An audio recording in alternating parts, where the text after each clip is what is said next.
उसी में से। हेलो स्टूडेंट्स, आइए ट्रिपल सी का न्यू क्वेश्चन को सॉल्व करते हैं जो आपके भी पेपर में आएगा। और आप अगर इसको पढ़ लेते हैं अच्छे से तो आप उम्मीद करते हैं कि आप ट्रिपल सी निकाल ले जाएंगे। तो सबसे पहला क्वेश्चन आपके स्क्रीन पर, with which of the following all formula in Excel start, यानी कि एक्सेल में जितने भी फार्मूला स्टार्ट किए जाते हैं क्या लगा के या कौन सा चिन्ह लगा के आपको स्टार्ट किया जाता है। ठीक है, तो इसमें 4 ऑप्शन दिया गया है। इसमें जो सही ऑप्शन आपका है, बराबर का चिन्ह लगा करके ही आपका कैल में फार्मूला स्टार्ट किया जाता है। ठीक है, चाहे कैल हो या फिर आपका एक्सेल हो, दोनों में आपका बराबर का चिन्ह लगा करके फार्मूला स्टार्ट किया जाता है। An Excel sheet in the active cell in the indicated by, यानी कि जब एक्सेल सीट ओपन करते हैं या फिर कैल में जाके सीट को ओपन करते हैं तो आपका सीट किस तरह से दिखता है। ठीक है, तो इसमें 4 ऑप्शन दिया गया है। तो इसका जो सही आंसर आपका है आ डार्क वाइट बॉर्डर, यानी कि वो सेल आपका एक्टिव दिखेगा और वो उसके किनारे किनारे आपका बॉर्डर छपा रहेगा। ठीक है, जिससे आप जान पाओगे ये सेल आपका एक्टिव है। मैं इसका प्रैक्टिकल करके दिखाता हूँ, दोनों में, एक्सेल में भी आपका और कैल में भी आपका है। तो ये आपके हैं, ये आपका एक्सेल, ये देखिए ये हमारा एक्टिव सेल है। ठीक है, ये देखिए आपका किनारे किनारे आपका बॉर्डर है, कहीं भी आप क्लिक करेंगे वो सेल एक्टिव होगा। आप सोच रहे हैं हम यहाँ लिखें, आपका यहाँ नहीं लिखा जाएगा, जो भी कुछ भी लिखेंगे जो आपका सेल एक्टिव है उसी में लिखा जाएगा। ठीक है, तो ये आपका होगा एक्सेल में प्रैक्टिकल, और मैं आपको कैल में करके दिखाता हूँ। यहाँ भी आपको दिख जाएगा ये आपका एक्टिव सेल है, इसके भी किनारे किनारे ब्लैक कलर का बॉर्डर है। ठीक है, ये आपका सेल एक्टिव है। अगर आप सोच रहे हैं यहाँ लिखने के लिए जहाँ मेरा माउस पॉइंटर है तो वहाँ नहीं लिखेगा, जो भी लिखेंगे आपका एक्टिव सेल में लिखेगा। ठीक है, तो जहाँ भी आप माउस पॉइंटर से क्लिक करेंगे वही सेल आपका एक्टिव हो जाएगा। इंटर दबा के आप क्लिक करके सेल को एक्टिव कर सकते हैं दूसरे सेल से। ठीक है, तो क्वेश्चन घुमा फिरा के पूछता है कभी कभार, ठीक है, कि एक सेल से दूसरे सेल में जाने के लिए क्या की दबाया जाएगा, इंटर की दबाया जाएगा। ठीक है, ये भी आपका क्वेश्चन बन चुका है। चलिए अगला क्वेश्चन की तरफ बढ़ते हैं। आपका अगला क्वेश्चन है, what term describe explanatory text attach to be a cell. ठीक है, तो इसका 4 ऑप्शन दिया गया है। इसका मतलब ये होगा कि अगर कोई सेल में डाटा लिखा हुआ है तो वो कैसे दिखेगा या फिर कौन से ऑप्शन से उसको देखा जा सकता है। तो अगर कोई डाटा सेल में लिखा हुआ है तो इसका मतलब उसमें क्या किया गया हुआ, उस सेल में कमेंट किया गया हुआ है। ठीक है, तो सी ऑप्शन इसमें सही है, यानी कि किसी भी सेल में कोई डाटा दिख जाता है माउस पॉइंटर जाने पर तो इसका मतलब उसमें कमेंट किया गया है, तब जाके दिखता है। ठीक है, इसका सही ऑप्शन सी है, कमेंट। ठीक है, तो इसका भी दिखा देते हैं। जैसे मान लेते हैं कि इसमें आपका कोई डाटा लिखा हुआ है, ठीक है, ये ठीक है, और हम इसमें कमेंट करना चाहते हैं। तो अब कमेंट करने के लिए लिब्रे ऑफिस ये कैल है, तो कमेंट करने के लिए शॉर्टकट की है अल्ट कंट्रोल प्लस सी। ठीक है, इसको भी आप याद कर लीजिए, क्वेश्चन भी आ सकता है आपका ट्रिपल सी में।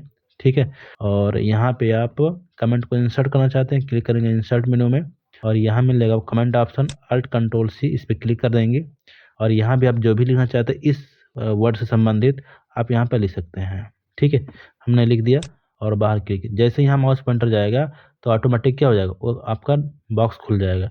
तो क्वेश्चन यहाँ से पूछा गया है कि किसी सेल में कोई डाटा लिखा हुआ है और उस सेल से संबंधित आपका ऑटोमेटिक कोई बॉक्स खुलता है तो क्या किया गया होता है, तो उसमें कमेंट किया गया होता है। ठीक है, आपका एक्सेल में भी सेम प्रोसेस है, आपके कैल में भी सेम प्रोसेस है। ठीक है, इसमें भी आप कमेंट किसी सेल में आप कर सकते हैं, जैसे इसमें आप कुछ डाटा लिखा हुआ है, ठीक है, या कोई नंबर लिखा हुआ है तो इस नंबर पे आप कमेंट करना चाहते हैं रिव्यू टैब में और यहाँ मिलेगा न्यू कमेंट ऑप्शन, यहाँ पे क्लिक करेंगे और यहाँ भी जो लिखना चाहते हैं आप कमेंट में आप लिख करके आप छोड़ दीजिएगा। जैसे माउस पॉइंटर जाएगा ऑटोमेटिक हाईलाइट हो जाएगा। ठीक है, तो इस तरीके से आपका कैल में भी और एक्सेल में भी दोनों में आपका एक बॉक्स खुल जाता है, वो जो बॉक्स खुलता है उसे हम कमेंट कहते हैं। आगे बढ़ते हैं नेक्स्ट क्वेश्चन की तरफ। How we can view a cell comment.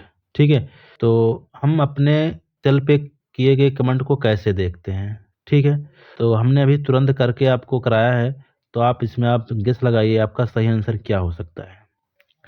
इसमें सही आंसर आपका ए है। ठीक है, यानी कि जैसे ही माउस पॉइंटर वहाँ स्थिर होगा ऑटोमेटिक कमेंट बॉक्स खुल जाएगा। ठीक है, तो आपका ये सही आंसर हो गया, हमने अभी करके दिखाया भी आपको है। फिर आपका अगला क्वेश्चन आपका है, which of the will not select all cell in the document.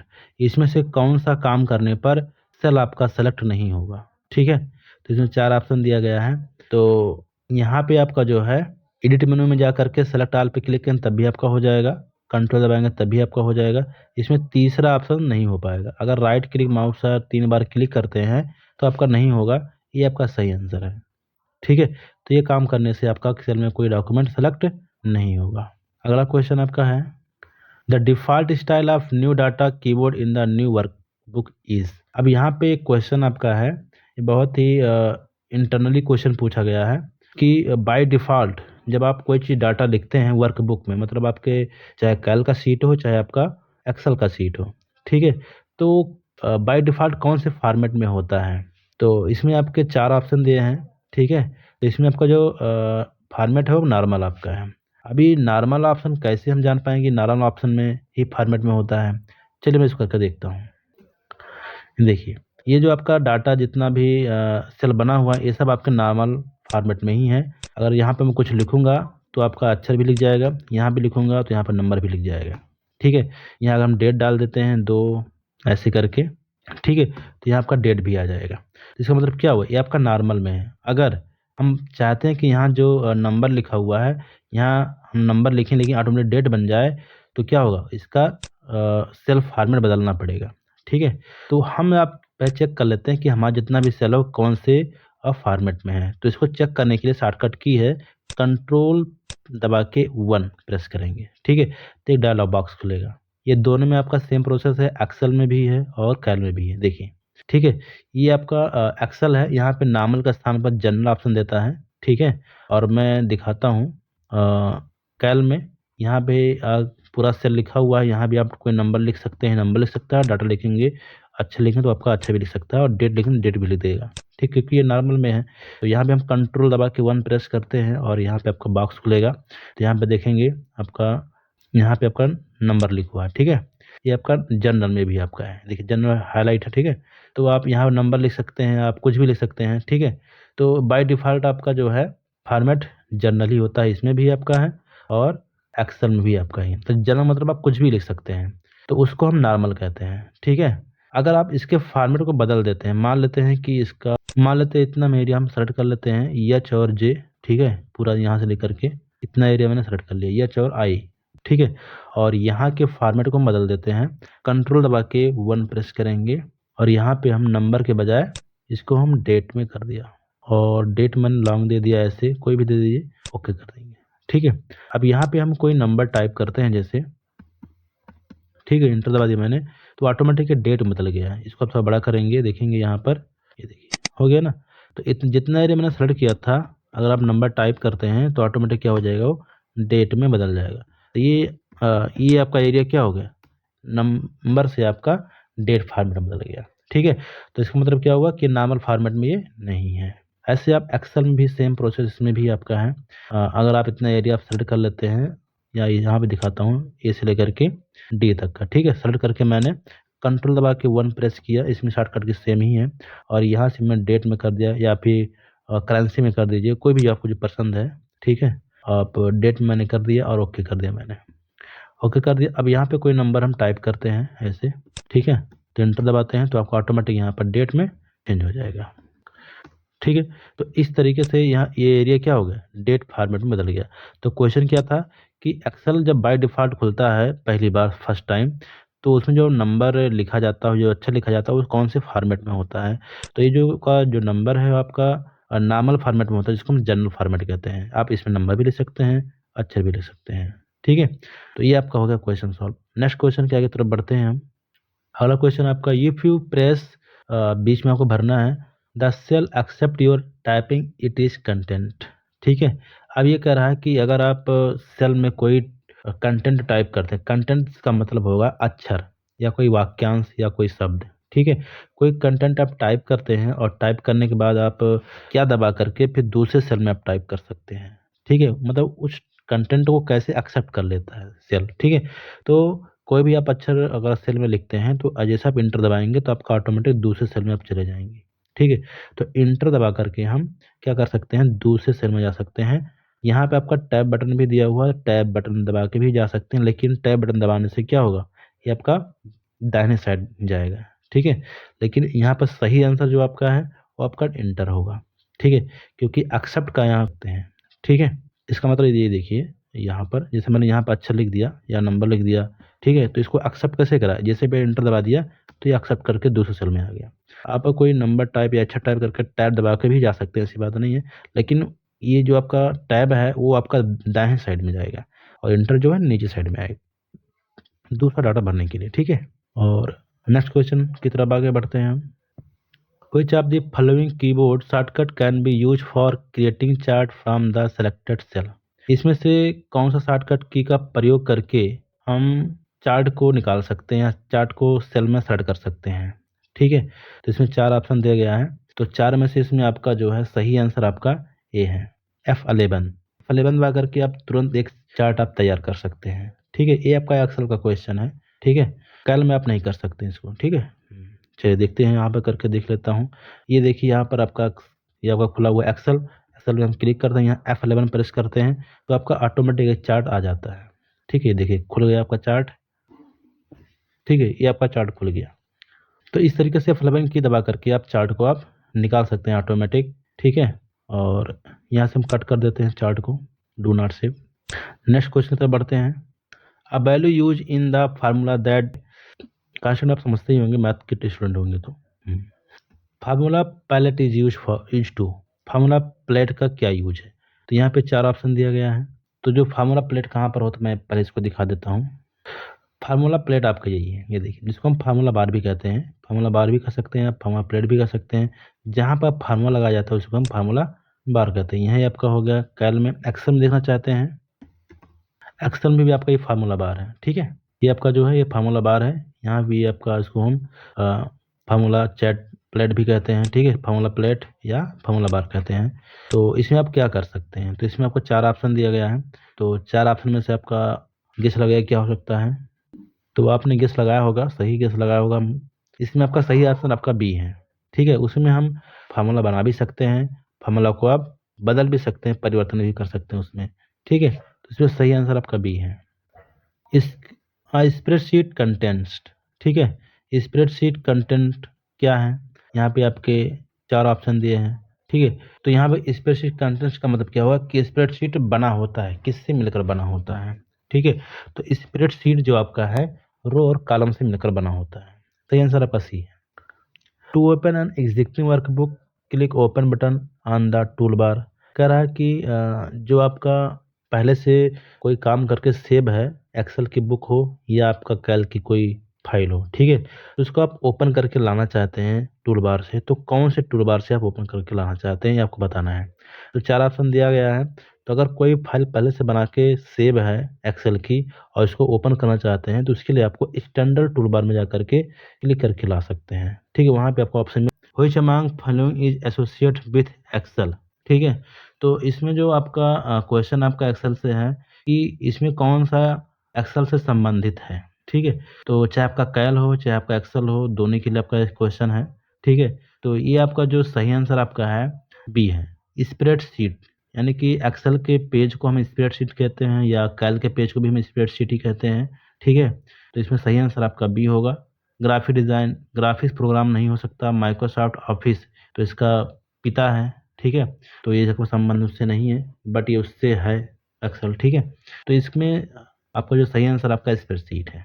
The cell reference for a range of cell the start in cell C1 and goes over the column H and done down the row 10 is. अभी जो question आपका है आपका cell address से पूछा गया है, ठीक है। कह रहा है कि एक सेल रेफरेंस है जिसका रेंज बताया गया है, इस C1 से स्टार्ट हो करके कॉलम एच तक जाता है और डाउन साइड में रो नंबर 10 तक जाता है। तो इसमें सही आंसर क्या होगा, जो C1 से लेकर C1 से लेकर के C10 तक और यस कॉलम तक रेंज बना सकता हूँ, ठीक है। तो इसमें जो सही आंसर आपका है बी है, यानी कि C1 डबल बिंदी H10, ठीक है। तो यहाँ पे आपका जो आपको बात ये ध्यान रखनी होगी कि जब भी सेल लिखा जाता है तो सबसे पहले अक्षर होता है, उसके बाद आपका नंबर होता है, ठीक है। तो चाहे नंबर आपके 1 अंक का हो, आपका 10 अंक का हो, 4 अंक का हो, तो आपको हमेशा ध्यान रखना होगा पहले आपके अक्षर होने चाहिए आधे से ज़्यादा, उसके बाद नंबर होने चाहिए। जैसे मान लीजिए आपके ABCD 13 लिखा हो, फिर आपका डबल बिंदी AKHL 14 लिखा हो, तो ये भी आपका सही सेल एड्रेस है, ठीक है। क्योंकि आधा अक्षर आधा नंबर ही आपका सेल एड्रेस माना जाएगा। बीच में आपका आगे नंबर हो जाता है, बाद में आपका अक्षर होता है, ये सेल का रूल्स नहीं है। ठीक है, कुल मिलाकर के कहने का अर्थ ये हुआ कि जो पहला ऑप्शन ए है, ये फिर में आपका नंबर आगे है, आपका कॉलम बाद में है। तो इसका रूल्स है एक्सेल का कि हमेशा सेल के अक्षर आगे होते हैं, नंबर बाद में होते हैं। ठीक है, इस तरह से भी आप नहीं ले सकते हैं और इस तरह से भी आप नहीं ले सकते हैं, सी और डी वाला भी। ठीक है, तो सही आंसर आपका बी है। सेल एड्रेस को पहचानना जान जाइएगा। अगर आप सेल एड्रेस नहीं देखें तो मैं आपको दिखा देता हूँ। देखिए यहाँ पर, ये देखिए, जब भी हम किसी सेल पे क्लिक करते हैं तो इसका सेल ऑटोमेटिक यहाँ पर आइडेंटिफाई हो जाता है। यहाँ पर लिख देता है G19। ठीक है, और आप बहुत पीछे जाना चाहते हैं तो कंट्रोल दबा के जा सकते, सबसे लास्ट सेल में आगे AMJ 26 लिखा हुआ है। ठीक है, नीचे जानेंगे तो नीचे डाउन कर देंगे तो AMJ 1048 576 सबसे लास्ट सेल में पहुँच गए आप। ठीक है, तो इस तरह से पहले आगे आपका अक्षर होगा और लास्ट में आपका नंबर होगा। क्वेश्चन ट्रिपल से ये पूछ सकता है कि कैल में सबसे लास्ट सेल का एड्रेस क्या है, तो AMJ 1048 576 है। और एक्सेल में भी आपका लास्ट सेल का एड्रेस होता है, इसको भी आप क्लिक करके कंट्रोल दबा के डाउन एरो बाय एरो दबा देंगे, आप पहुंच जाएंगे। आपका इसका XFD 1048 576 होता है। ठीक है, तो इस तरीके से आपका जो सेल एड्रेस है, पहले अक्षर होगा, बाद में आपका नंबर होगा, ये आप ध्यान रखिएगा। ठीक है, और ये जो क्वेश्चन आपका था मैं इसको सॉल्व कर देता हूँ। ये C1 आपका है। ठीक है, ये आपका C1 हो गया और H आपका यहाँ पर है और यहाँ से आपका 10 है। ठीक है, तो यहाँ मान लेते हैं आपका H10 है। तो C1 से लेकर के H10 तक, ये देखिए यहाँ तक छोड़ दिया मैंने। तो ये आपका C1 है, ये आपका H10 है। तो अगर दोनों एक साथ देखना चाहते हैं तो इसके लिए आपको ग्रुप बनाना पड़ेगा। ग्रुप जैसे क्लिक करेंगे तो ऑटोमेटिक आपका आ जाएगा। मैं इसको यहाँ करके दिखाता हूँ कैल में। ये कैल का क्वेश्चन है, ये देखिए, ये आपका C1 है। ठीक है, और ये आपका H10 यहाँ हो गया। ठीक है, यहाँ C1 से लेकर के मैं जाता हूँ H10 तक, ये देखिए। अब यहाँ पे देखेंगे, यहाँ पर ऑटोमेटिक बना हुआ C1 डबल बिंदु H10। ये आपका कल का क्वेश्चन था। ठीक है, इसमें कल में करके दिखाया मैंने। ठीक है, और एक्सेल में आपका ऐसा नहीं होता, उसके लिए आपको ग्रुप पर क्लिक करना होगा तब आपका बनता है। ठीक है, तो ये आपका होगा सॉल्व। आगे क्वेश्चन बढ़ते हैं हम। What function display row data in a column or column data in a row. ठीक है, तो कह रहा है कि कौन सा फंक्शन है जो आपका रो डाटा कॉलम या कॉलम डाटा इन रो में डिस्प्ले होता है। ठीक है, तो इसमें आपका जो है इसमें आपका जो सही है, अभी इसको समझना पड़ेगा। इसका कहने क्वेश्चन का मतलब क्या है। क्वेश्चन का मतलब ये कह रहा है कि इसमें कौन सा फंक्शन का आप यूज कर सकते हैं कि जो डाटा रो में है उसको आप कॉलम में कर सकते हैं, या जो कॉलम में है उसको हम रो में कर सकते हैं, परिवर्तित कर सकते हैं। ठीक है, तो इसमें आपका डी ऑप्शन सही है, ट्रांसपोज। ठीक, इस ऑप्शन से आप किसी भी लिखे गए कॉलम में डाटा को आप रो में चेंज कर सकते हैं और कॉलम में लिखे डाटा को आप रो में चेंज कर सकते हैं और रो में लिखे डाटा को आप कॉलम में बदल सकते हैं। मैं करके दिखा देता हूँ आपको थोड़ा सा प्रैक्टिकल। जैसे एग्जांपल मान लेते हैं कि ये कुछ डाटा हम यहाँ पर लिख लेते हैं ऐसे। ठीक है, और यहाँ पे हमने कुछ अच्छा टाइप कर लिया ऐसे। ठीक है, मैं इसका नाम दे दिया नेम और यहाँ पे देख दिया मैंने सैलरी। ठीक है, अब मैं इस डाटा को मैं सेलेक्ट कर लेता हूँ ऐसे। इसको हमको बदलना है कॉलम में है ही पहले से, डी और ई कॉलम में है, इसको हमको रो में बदल देना है। तो इसको राइट क्लिक करेंगे, पहले कॉपी कर लेते हैं यहाँ से, कंट्रोल सी दबा के फिर और यहाँ पे जा करके आप पेस्ट करेंगे। ठीक, तो राइट क्लिक करेंगे और यहाँ पे आपको पेस्ट स्पेशल ऑप्शन में जाएंगे, यहाँ मिलेगा स्पेशल पेस्ट ऑप्शन। यहाँ जाने के बाद यहाँ मिलेगा ट्रांसपोर्ट ऑप्शन, इस पर टिक लगा कर जैसे ही आप ओके करेंगे तो हमारा डाटा क्या हो जाएगा, ये आपका कॉलम में था खड़े खड़े आपका ये नेम यहाँ भी हेडन डाला हुआ है और सैलरी यहाँ हेडन डाला हुआ है। डाटा आपका ऐसे रो में बदल गया। क्लियर हुआ। अब यही डाटा फिर से कॉपी कर लेते हैं ऐसे, यहाँ तक कंट्रोल दबा के सी करेंगे और यहाँ पे आकर के यहाँ पे आप स्पेशल पेस्ट ट्रांसपोर्ट पर टिक लगा दीजिएगा और इसको ओके करिएगा, तो आपका फिर आपका जैसा था आपका फिर वैसा हो जाएगा। ठीक है, तो इस तरीके से आप जो आपके डाटा अगर कॉलम में है तो रो में कर सकते हैं और रो में है तो आप कॉलम में भी कर सकते हैं। फिर आपका अगला क्वेश्चन आपका है, except which of the following function a formula with a logical function so the true or false are a result. कह रहा है कि इसमें कौन सा ऐसा फंक्शन है जिसका प्रयोग करके किसी वैल्यू को आप ट्रू या किसी वैल्यू को आप फॉल्स में आप रिजल्ट ला सकते हैं। इसमें आपका जो है लॉजिकल फंक्शन के लिए आपका इफ फंक्शन का प्रयोग किया जाता है, जो आपका सी ऑप्शन सही है। ठीक है, तो इफ फंक्शन लगा करके आप ट्रू फॉल्स में ला सकते हैं। वैसे आप जितने फंक्शन लिखे हैं सब आपके लॉजिकल के अंतर्गत ही आते हैं, लेकिन सबसे ज़्यादा फेमस आपका इफ फंक्शन आपका है। ठीक है, माइक्रोज can be skewed from the which of the following मेनू। माइक्रोज एक ऑप्शन है, कौन से मेनू से ऑन कर सकते हैं, कौन से मेन्यू में आपका होता है मैक्रोज ऑप्शन मिल सकता है। तो इसमें आपका जो आपका वी ऑप्शन सही है, टूल मेन्यू में आपको मैक्रोज ऑप्शन मिल जाएगा। ठीक है, ये आपका कल का क्वेश्चन ही है। अगला क्वेश्चन आपका protection and protect seat option is selected from, यानी कि ये जो ऑप्शन आपका प्रोटेक्ट एंड प्रोटेक्शन ऑप्शन कहाँ से मिल जाएगा, ये भी आपको टूल्स मेन्यू से ही मिल पाएगा। जिससे आप डाटा को आप प्रोटेक्ट कर सकते हैं, अपने सीट को आप प्रोटेक्ट कर सकते हैं। ठीक है, फिर आपका अगला क्वेश्चन इसमें है, which of the following is not a zoom percentage of Excel. Excel में इसमें एक्सेल में जो जूम परसेंटेज होता है उसमें से कौन सा नहीं है। ठीक है, तो इसमें आपका 10, 100, 3, 500 4 ऑप्शन दिए। अब आपको ये याद रखना होगा कि हमारी जो सीट है वो मैक्सिमम कितना जूम होती है, मिनिमम कितना जूम होती है। अगर आपको याद नहीं है तो ये क्वेश्चन सॉल्व नहीं कर पाएंगे। तो आपका जो सही आंसर आएगा इसमें 500 है। एक्सेल की फाइल हो या फिर आपकी कैल्क की फाइल हो, लिब्रे ऑफिस की कैल्क की फाइल हो, उसमें आपका भी 400 तक ही जाता है मैक्सिमम जूम, और एक्सेल का भी आपका 400 तक ही जाता है जूम। तो इसमें 500 ऑप्शन दिया गया है, इसलिए आपके सही नहीं है, ये आपका ऑप्शन है। ठीक है, मैं करके दिखाता हूँ, आप भी देख लीजिएगा। ये आपका जूम है, ये आपका देखिए यहाँ पर 100% बाय डिफ़ॉल्ट होता है। इसको आप यहाँ से बढ़ा दीजिएगा तो 400 ही इसमें दिखा रहा है। ठीक है, मैक्सिमम। और मैं जाता हूँ कैल में, लिब्रे ऑफिस कैल में, यहाँ भी आपको 100% बाय डिफ़ॉल्ट होता है। इसको जूम करेंगे तो बाय डिफ़ॉल्ट आपका ये भी आपका 400 ही जाता है। ठीक, 400%। तो ये भी आपको ध्यान रखना होगा, क्वेश्चन बहुत बारीकी से पूछा जाता है। ठीक है, चलिए हम आगे